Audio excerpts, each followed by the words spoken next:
Holy moly macaroni, earnings report just came out. We got so much information for you guys. Man, this is gonna be a very juicy video, guys. Smash that like button. So overall for the earnings, not very good, but it was within my expectations, and I did warn you guys, so it was all within my expectations. I am not concerned about it at all. So quickly glance over the numbers and also some really important updates about the sub brand, NIO phone, etc., and also cars, just cars in general, and also operation stuff. So first of all, revenue 1.26 billion estimated, but we achieved 1.21. Expected earnings, loss per share was expected at 40 cents per share, but actual was 51 cents. Net loss in the second quarter was 835.1 million. Quite a lot, but I'm not worried at all. This was within my expectations. I was expecting around 700 million loss, upwards to 900 million loss. So perfectly fine. R&D expenses was around 461.2 million US dollars. That was an increase of 55.6% from the second quarter of 2022. Also sort of within my expectation, because the CEO did say that R&D expenses was going to increase this year by 30%. Although this was on the higher end, still within my expectation. So one thing that you guys kind of draw interest to was the projected deliveries for Q3, 55 to 57k, subtract the 20,462 for July. That means there's 36,538 for the remainder of Q3, which split evenly between August and September, gives us 18.2k deliveries per month. This is also sort of within my expectations, but I am expecting more in August, 20k plus, like in my previous video, upwards of 23k, and in September we can probably take a small hit in deliveries. So overall, with these earnings, not worried at all. I know some of you guys are just pretty concerned. For me, no, it was all expected. They are spending a lot of money deploying infrastructure on R&D, etc. And even though on paper it might look like they only have a few quarters left, but there's a lot of good stuff going on that is going to turn things around. First of all, they highlighted that they have successfully done the production climb, and the market share right now is number one with 59% market share in the pure EV luxury market here in China. And that is something that I talked about in the past. They're doing pretty well in terms of that. And he said in the past, and he also repeated it here, that margin will take a hit with the price cut, but it will eventually even out because of more cars being sold.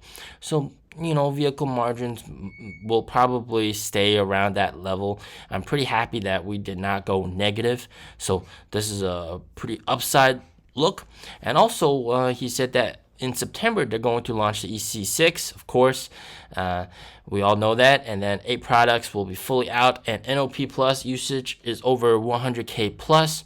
One thing I want to keep you guys noted is that even though there's a lot of people using this service, it is pretty much free for now, because for existing NIO owners, like first-gen NIO owners like me, if we have NIO Pilot, or the autonomous driving package that we got, then we get up to 6 or 12 years free, depending on the level of NIO Pilot.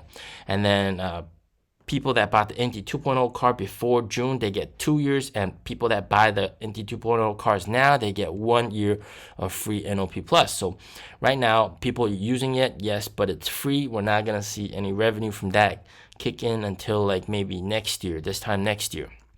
A lot of store deployment, 420 NIO houses and NIO spaces, 304 service centers, expanding sales channel for further sales growth. Right now, as of recording, 1,747 swap stations.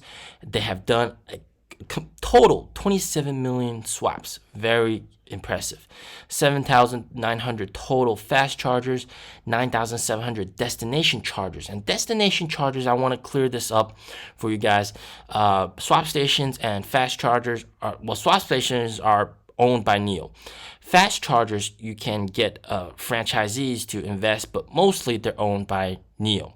Destination chargers are mostly owned by hotels and all these other places that want to install a charger over there to get EV owners to drive to that place. So destination chargers, a big portion of it is actually not owned by NIO, but it does offer a very good network for NIO owners, also non-NIO owners, to charge at those remote locations like hotels on the mountain. I've been to some of these chargers in the past. And then they talked about flexible battery upgrade by day. This is very big. I am probably going to do this very soon. Going to make a video about it. Rent one bigger capacity battery for a day. That is just the game changer in my opinion. And then he talked about V2G chargers. This is pretty good for NIO owners, but as a NIO investor, I kind of don't like this a lot because there's videos in China of NIO owners swapping for free and then going to the V2G chargers and then getting money, selling the electricity back to the grid and getting money for it, which is very stupid. But it's not that much money, but it does make some losses for NIO. And I think NIO's policy does include that if you abuse this, you will lose your free battery swap. So those guys are doing it at their own risk. Cool.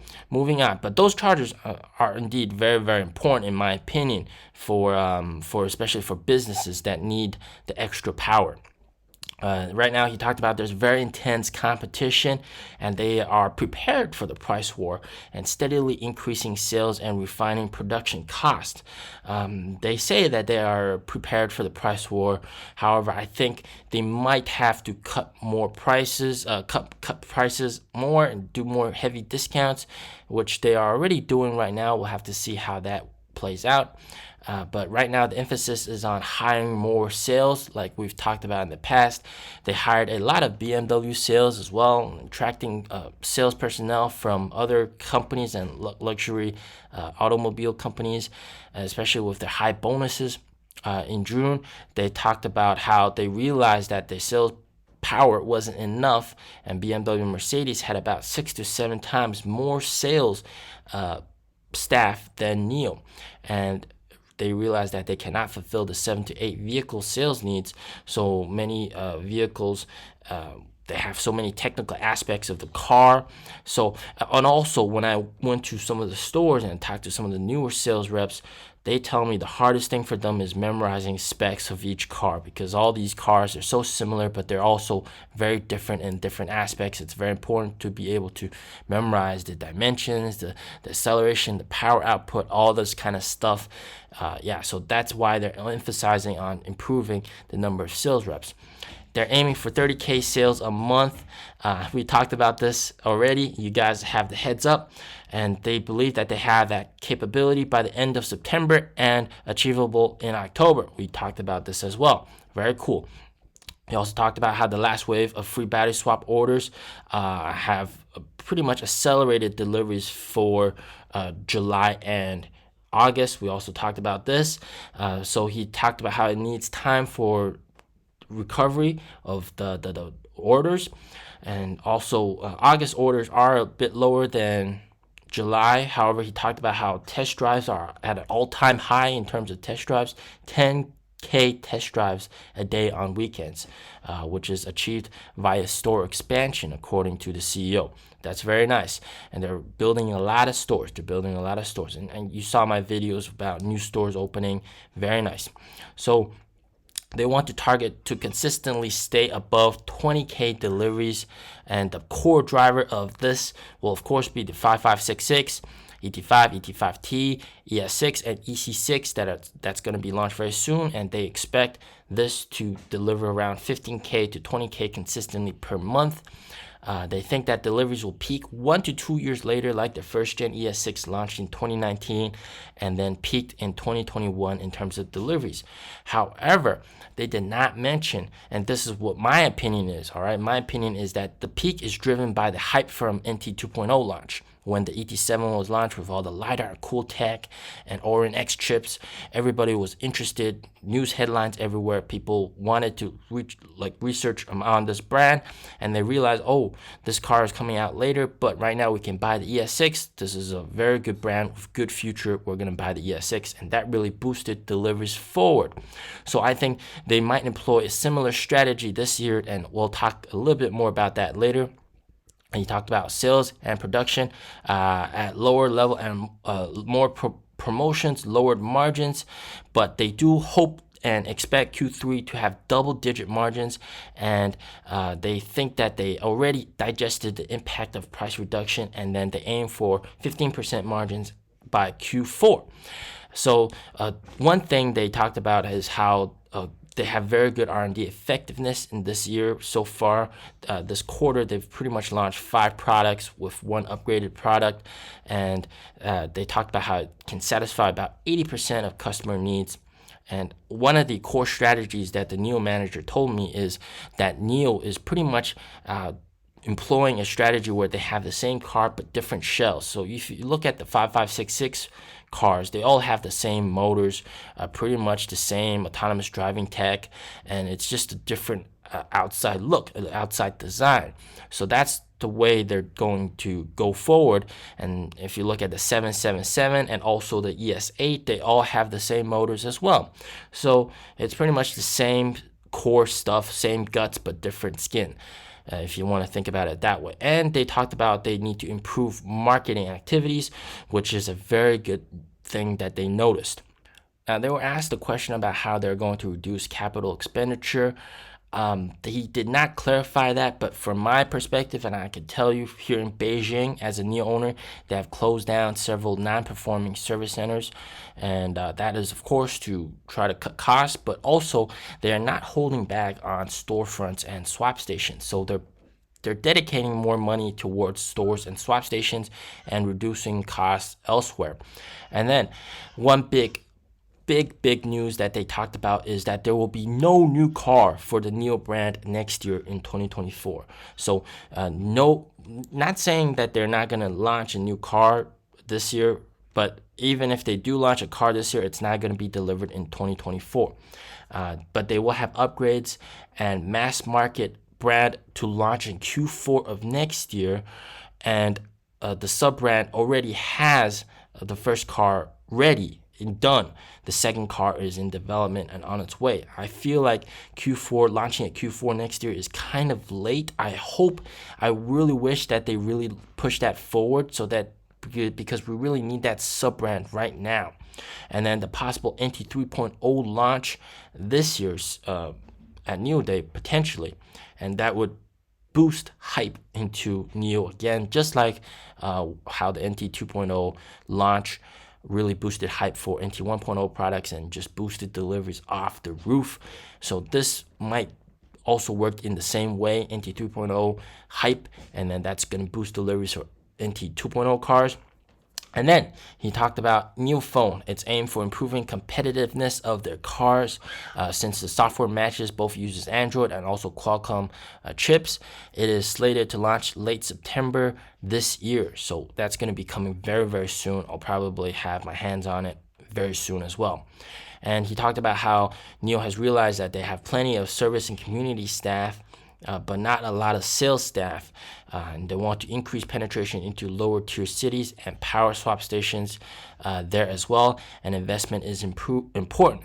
Now one thing I want to really note is, if you've seen my delivery video, you've noticed some of the staff, they're just handing out the free cups. I mean, like, that job could totally be outsourced to one of the front desk ladies, and not have a dedicated person just doing that to hand out the freebies. So this is just a lot of operation things that could be improved. So a person also asked about how it was fast charging going to dethrone battery swap and make battery swap lose its competitive advantage. Now, he didn't answer this directly, but I did cover this in the past, the 10 swap benefits of battery swap. I'm not going to go over it again. And then they asked about profitability of paid battery swap, and he said that it's only been 1 month since the policy adjustment came in, and new cars, and even right now, the cars being delivered right now, still some of them have the free swaps. So it's gonna take a while for these paid swaps to come in mass. Right now, there's still some people that pay for swaps, but he talked about how for paid swaps, there's a $30 RMB swap service fee for each swap. And then he talks about if it's just paid swaps, it just takes 60 paid swaps to break even. And then 20% of swap stations has already achieved this. So this is massive news. And at certain swap stations, and this is something he didn't talk about, the service fee for swap is 50 RMB.